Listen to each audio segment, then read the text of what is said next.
qui actuellement veut faire campagne pour devenir directrice générale de l'UNESCO. Je lui dis, vous savez, le groupe le plus important à l'UNESCO, c'est le groupe africain. Alors les gens sont polis quand ils vous croisent dans les couloirs de l'UNESCO, ils vous disent bonjour madame, au revoir madame, mais le jour du vote, faites attention.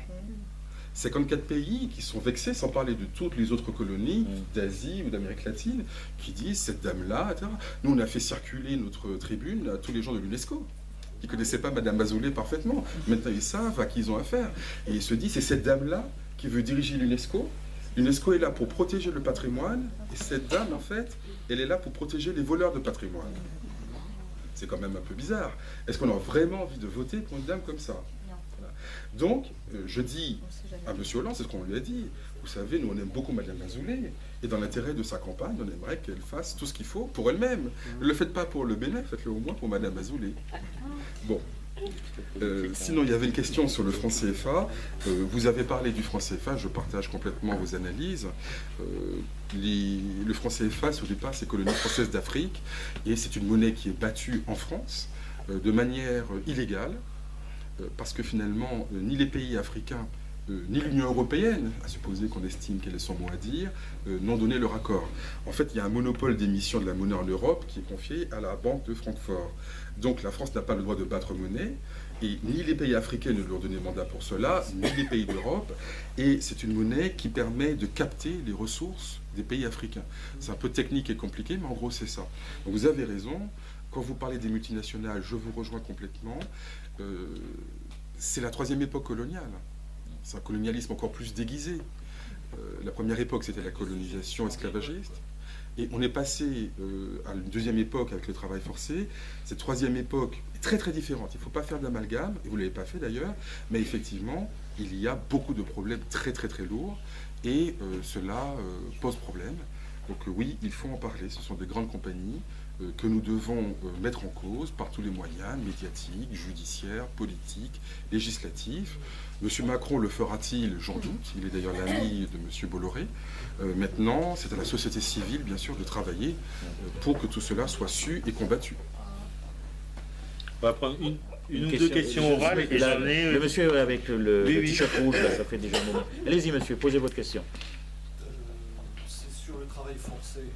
Il semblerait que vous considériez les réparations à juste titre comme étant création de fondations, des constructions d'écoles, construction d'hôpitaux. Je pense que c'est effectivement une des réparations qui doit exister. Mais on peut faire le parallèle entre le travail forcé en Afrique et le STO qui a existé pendant l'occupation. Et j'ai connaissance que des milliers de salariés qui étaient en STO ont saisi les conseils de prud'homme un peu partout en France pour travail illégal et ont obtenu satisfaction. Est-ce qu'il y a des réparations individuelles qui peuvent exister dans ce type de réparation? Alors, monsieur, allez-y. C'était pour les œuvres d'art qui ont été donc publiées en Afrique et pas en Afrique d'ailleurs. Est-ce que pour le refus de l'État français, ça ne serait pas porteur de faire un précédent? Pour savoir que dans les musées français, il y a des œuvres d'art qui viennent d'Italie, notamment d'Italie, une compagnie napoléonienne, on le sait. Donc effectivement, si on les rend et qu'on fait pas mal de publicité là-dessus, il y a peut-être pas mal d'autres États qui pourraient se dire. Il ne faut pas perdre de vue que la France a demandé à l'Allemagne de rendre tout ce que l'Allemagne avait pillé lors de la guerre. La France a demandé et ça a été rendu à la France. Question de Catherine. Attendez, on va prendre 3. Ensuite, j'ai encore des questions papier. D'ailleurs, si vous avez encore des papiers à donner, vous pouvez le faire. Allez-y, madame. Catherine. Ce soir, vous nous expliquez d'une manière claire, limpide, tout un tas de problématiques. Comment se fait-il et comment n'arrivez-vous pas à avoir une parole beaucoup plus ouverte dans nos médias dits... Donc, les médias. Or, monsieur Bolloré. Là, ça enlève déjà pas mal. On va écouter les réactions de Louis-Georges Train et après on passera aux questions écrites. Alors, bien sûr, la France a peur de créer un précédent, c'est tout à fait exact, vous avez parfaitement raison. D'ailleurs, j'ai passé, lors d'une réunion qu'on avait au ministère des Affaires étrangères, pendant 10 minutes, on essayait de me cuisiner pour dire, mais est-ce qu'il y a d'autres pays qui veulent demander aussi des restitutions? Je dis, je ne sais pas, c'est possible. Oui, mais quand même, vous les connaissez bien, alors dites-nous, je ne sais pas, il y a eu d'autres vols. C'est d'autres vols, dites-moi, et à ce moment-là, on en parlera. Je ne suis pas au courant de tout, mais vous savez mieux que moi. Donc oui, c'est leur angoisse, vous avez complètement raison. Vous dites? Il suffit de rentrer au Louvre. Exactement. Exactement, évidemment. Mais en fait, si vous voulez, la manière pour eux de ne pas créer de précédent, c'est de faire pression sur les pays africains en leur disant, si vous vous avisez de faire ce genre de demande, vous pouvez avoir des problèmes. Et les manières de faire pression sont nombreuses, c'est pas difficile. Donc ils veulent non pas savoir qui a été volé, parce que ça c'est un peu tout le monde, mais savoir qui aurait l'idée de faire une demande de restitution. C'est-à-dire qu'on ne va pas faire pression sur tout le monde en même temps. Mais si on sait que, je dis au hasard n'importe quoi, le Congo, le Sénégal s'apprête à faire une demande officielle de restitution, il s'agirait de faire pression juste avant. Parce qu'une fois que la demande est faite de manière officielle, ça va dans les journaux, dans les médias, et là c'est désagréable. Le cas du Bénin pose problème parce que c'est devenu public. C'est la première fois qu'il y a un État qui fait cette demande publique. Alors s'il y en a 2 ou 3, c'est gênant. S'il y en a 10, ça devient très embêtant. Donc oui, ça crée un précédent, vous avez raison. Alors c'est la question des médias. Madame a posé cette question concernant les médias qui sont en France tous libres et indépendants. Chacun sait, comme nous sommes enregistrés, évidemment, je me garderai bien de dire du mal de quelques milliardaires que ce soit. Non, alors, cela dit, le sujet est quand même médiatisé. J'aurais tort en disant que les sujets que nous portons sont totalement censurés. C'est pas vrai. Nous sommes passés sur toutes les chaînes de télévision, pas peut-être toutes, mais les principales quand même, sur BFM, LCI, France 2, France 3. Voilà, donc c'est pas la censure. Voilà, je n'exagère pas, il ne faut pas que je donne l'impression d'être une victime, etc. Mais il est vrai que, vu l'importance des sujets, on peut trouver qu'il y a un déficit quand même de communication. Quand on parle de crimes contre l'humanité, le travail forcé par exemple, eh bien des journalistes consciencieux pourraient faire plus. Quand on parle d'Haïti, ça a été traité dans les journaux télévisés, c'est vrai, mais on pourrait en faire davantage. Donc ça, vous avez complètement raison. C'est aussi parce que les journalistes soit ne sont pas formés à ces questions, soit estiment que leur patron ne voudrait pas, que les lecteurs ne voudraient pas. Enfin, voyez, c'est le genre de... Voilà, c'est toujours un peu la même chose. Alors, oui, il y a une question sur le STO, les réparations individuelles. Excusez-moi, je veux dire, il y a Élise Lucet quand même qui dit pas mal de choses intéressantes. Oui, alors, sur les enquêtes qu'elle a faites, alors elle avait été un peu moins magnifique dans l'affaire Guerlain. Mais bon, mais vous avez raison. Mais elle n'a jamais parlé de ça, mais elle pourrait peut-être le faire. Alors, sur la question du STO, les réparations individuelles, pour ma part, je n'y suis pas opposé. En tant que président d'une association, il est normal qu'on travaille d'une manière un peu collective, il faut trouver des solutions collectives. Mais des gens qui feraient des démarches individuelles comme celle-là, ça ne me choque pas, ça a été fait, et vous avez dit en effet que ça a été gagné. Et nous avons parfois accompagné des démarches individuelles, surtout lorsqu'elles ont un caractère exemplaire. Par exemple, là, nous allons travailler bientôt avec un ancien député européen, Jean-Jacob Bicep, pour faire une plainte en matière d'esclavage, non pas parce que je veux que M. Bicep ait plus d'argent, mais parce que comme c'est un ancien député européen de la Guadeloupe, eh bien, ça donne tout de suite au sujet un caractère médiatique dont nous avons besoin. Alors, par ailleurs, le cas du STO est intéressant, puisque la France dit qu'elle est contre les... Enfin, disait, puisque ça a changé depuis hier. Mais la France disait qu'elle était contre les réparations. En fait, elle voulait dire, quand il faut payer des réparations, elle est contre, mais quand il faut les recevoir, elle est pour. Et d'ailleurs, l'Allemagne a payé des réparations à la France jusqu'en octobre 2012, à propos de la Première Guerre mondiale. Donc la France recevait des réparations de l'Allemagne liées à la Première Guerre mondiale jusqu'à il n'y a pas très longtemps. Et donc, c'est pour cela que nous avons décidé aussi, comme je l'ai expliqué, de porter ce texte au niveau international, au niveau de l'OIT. Et c'est quelque chose qui est en cours. Alors, des questions écrites, j'en ai pas mal en fait. Hein. On va les prendre à plusieurs aussi, parce qu'il n'y en a pas. Alors, est-ce aux générations actuelles de payer pour les générations passées. Réciproquement, les générations futures devront-elles payer pour nos crimes actuels? Quel lien avec les pays de départ d'origine des déportés pour l'esclavage? Alors, celui qui a écrit a mis au choix, mais bon, on va les aborder tous, hein, parce qu'il n'y a pas de raison, elles sont aussi intéressantes l'une que l'autre. Patrimoine africain ou patrimoine mondial? Entre parenthèses, qui doit garder les enfants? Et enfin, y a-t-il des revendications d'indemnisation individuelles et non collectives? Donc là, il y a déjà eu un début de réponse à cette question.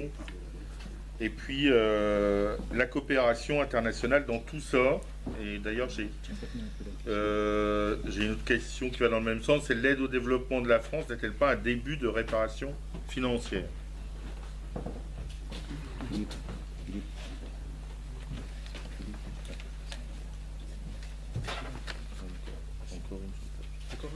Encore une? Alors, la colonisation au Maghreb par les Arabes et les Turcs, qu'en pensent les Berbères? Pourquoi les Berbères? Enfin, la personne peut expliquer. C'est tout. C'est déjà pas mal. Encore.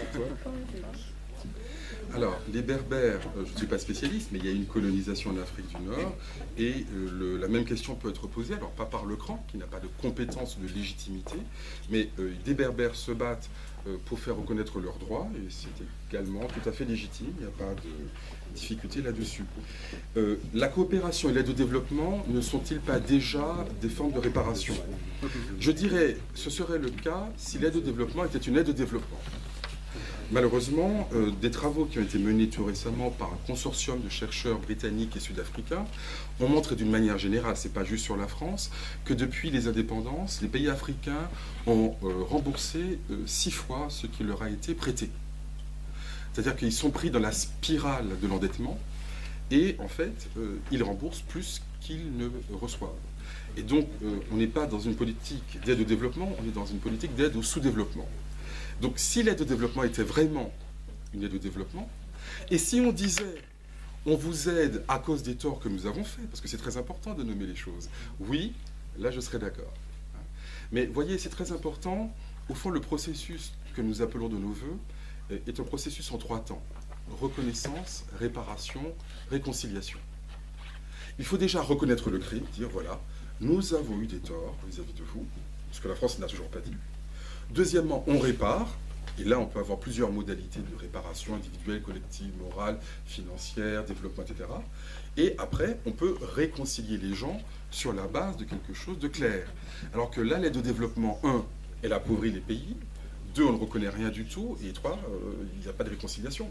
J'ai même réussi, figurez-vous, à convaincre des gens du MEDEF de la nécessité de la réparation. Pourquoi? Parce que je vais dire, vous savez, Ronald Reagan a payé des réparations. Monsieur Cameron, l'ancien Premier ministre de Sa Majesté, a payé des réparations. Monsieur Berlusconi a payé des réparations. Ce ne sont pas des militants altermondialistes. Je ne crois pas. Ce ne sont pas des gens d'extrême gauche. Pourquoi est-ce que, par exemple, monsieur Cameron a payé des réparations au Kenya à cause des massacres qui ont eu lieu avec les peuples Mao Mao pendant la décolonisation? Parce que le Kenya fait une demande officielle. Le Kenya a même fait un procès au Royaume-Uni. Et il y a un moment, le Royaume-Uni a dit mince, on a perdu le procès, mais ça, à la limite, c'est pas grave. La justice, on peut s'asseoir dessus, c'est pas la première fois. En revanche, nous aurons un problème international. Nous aurons un problème international avec le Kenya, avec sans doute l'Ouganda, avec aussi peut-être les voisins, peut-être également le Nigeria, l'Afrique du Sud, la moitié du Commonwealth. Tout cela est embarrassant. Si on répare, ça va nous coûter cher, mais si on ne répare pas, ça va nous coûter encore plus cher. Et donc, soyons pragmatiques, on va réparer. Et donc, c'est des sommes qui n'étaient ni ridicules, ni considérables, et donc l'Angleterre a payé des réparations au Kenya. Donc, j'ai envie de dire, si on ne le fait pas pour des raisons morales, faisons-le au moins pour des raisons diplomatiques et politiques. Donc, vous voyez, on peut tout à fait, évidemment, avoir une réflexion, même amorale, sur la question des réparations. Mais aujourd'hui, la France perd. Je le dis d'ailleurs aux dirigeants français, la question n'est pas est-ce qu'il faut réparer ou pas. De toute façon, vous êtes déjà en train de payer. Et comment on répare? Alors, c'est même plus ça la question, parce qu'on est déjà en train de payer à l'heure où je vous parle. Pourquoi? Parce que tous les jours, il y a des chefs d'État africains ou des hommes d'affaires africains qui disent, compte tenu de ce passé colonial, nous ne voulons plus faire d'affaires avec les Français. On préfère les Chinois, qui ne sont pas forcément meilleurs, mais il n'y a pas de contentieux colonial, les Indiens, les Brésiliens, tout ce que vous voulez, tout sauf la France. Donc même quand les entreprises françaises sont compétitives, elles sont souvent exclues a priori. Alors, on fait toujours des courbettes, oui monsieur ou madame, mais on n'est plus dans cette relation qui existait à l'époque de la France-Afrique, on est dans la mondialisation. Donc il y a d'autres partenaires, et la France perd de plus en plus de marchés, et les gens ne comprennent pas. Et je me suis trouvé une fois dans une instance, une enceinte, et il y avait un monsieur qui s'est levé après que j'ai dit ça, et qui dit, écoutez, je travaille au niveau du ministère du Commerce international, et ce que dit Louis-Georges Jotin est tout à fait vrai, je ne le connais pas comme ça, je ne dis pas ça pour le soutenir, c'est pas du tout mon pote, mais il a raison. Nous voyons quantité de marchés que nous perdons, et on comprend bien souvent que c'est à cause de ça, les gens ne nous disent pas ça. Ils ne disent pas vous avez été méchant pendant la colonisation. On peut trouver que les gens sont rancuniers, on peut trouver tout ce qu'on veut, mais c'est un fait. Nous perdons des marchés. Alors, il y a deux solutions. Soit on crève l'abcès, on met les choses sur la table, on règle le problème et on avance. Soit on est dans le déni, on continue à payer et à perdre indéfiniment, et puis ça peut continuer comme ça pendant très très longtemps. Et moi, je peux vous donner des exemples de marchés très considérables, de plusieurs milliards de dollars, voire plusieurs dizaines de milliards de dollars, qui ont été perdus par la France à cause de ça. Et des chefs d'État nous disent, oui, oui, on ne veut pas, non, la France, non. Oui, monsieur Hollande, oui, monsieur Hollande. Hein, et puis derrière, voilà. Donc, la France n'a qu'à faire comme elle veut, mais elle est déjà en train de payer. Alors, mieux vaudrait payer d'une manière positive et intelligente, plutôt que de payer d'une manière idiote sans le savoir. Alors, les indemnisations individuelles, on en a parlé. Il y a une question sur le patrimoine français ou international. Je crois comprendre la question de la sorte. Est-ce que les objets, je ne sais pas qui a posé la question, mais je suppose que c'est ça l'idée, est-ce que ces objets qui appartiennent finalement au patrimoine mondial de l'humanité n'appartiennent pas à l'humanité et pas spécialement au pays d'origine? Je crois que c'est ça la question. Je ne suis pas d'accord avec cette idée. Parce que, par exemple, la Joconde appartient au patrimoine mondial de l'humanité, ça ne veut pas dire que n'importe quel pays peut la réclamer demain matin. Elle a été achetée par la France à Léonard de Vinci. À ce moment-là, le Bénin pourrait dire « Ah ben, ça appartient à l'humanité, donc moi je viens la chercher. » Donc c'est pas parce que ce sont des objets qui appartiennent à la mémoire de l'humanité qu'ils n'appartiennent pas en propre à un pays. N'importe quel pays ne peut pas se servir chez le voisin sous prétexte que ça appartient à l'humanité tout entière. Ensuite, est-ce aux générations actuelles de payer pour les crimes du passé? C'est une question effectivement importante. Je crois que oui.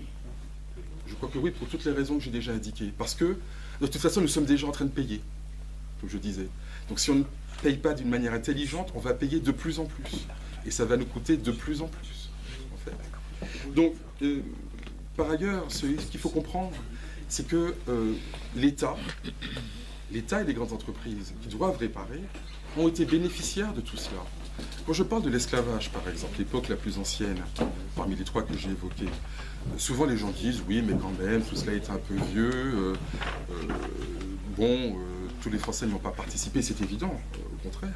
Mais la vérité, c'est que, par exemple, ce n'est pas une histoire ultramarine. Souvent, les gens voient ça très loin dans l'espace et dans le temps. Ce n'est pas une histoire guadeloupéenne, ou c'est pas un crime contre les Guadeloupéens, c'est un crime contre l'humanité. Ce n'est pas un crime qui a été fait par quelques bandits à Nantes ou à Bordeaux ou au Havre. Un exemple très simple. Lorsque Napoléon, en 1800, a créé la Banque de France, il a réuni, à l'époque, les hommes les plus riches de ce temps. C'était une banque privée. Sur les 21 fondateurs de la Banque de France, les 3/4 sont des armateurs, des négriers, des propriétaires d'esclaves, de grands actionnaires de la Compagnie des Indes. Ce qui veut dire que la Banque de France a été financée par l'esclavage et l'économie française a été financée par la Banque de France. Donc, à des degrés divers, tout le monde a bénéficié de ça. C'est ce que disait le nègre de Suriname dans Candide, c'est à ce prix que vous mangez du sucre en Europe. Et Sartre disait la même chose dans la préface de l'anthologie à la poésie nègre et malgache, dirigée par Senghor. Il disait, si pauvre soit-il, l'ouvrier de Liverpool ne sait pas que sa condition de vie serait encore plus basse s'il n'y avait pas l'esclavage, s'il n'y avait pas les indigènes, etc., etc. Donc nous avons tous, en fait, le confort que nous avons eu hier, que nous avons aujourd'hui, les ordinateurs portables que nous avons, Vous savez très bien que tout cela est fait par des enfants esclaves au Congo, en Chine ou ailleurs. Donc il y a toute une histoire coloniale d'hier jusqu'à aujourd'hui dont nous bénéficions.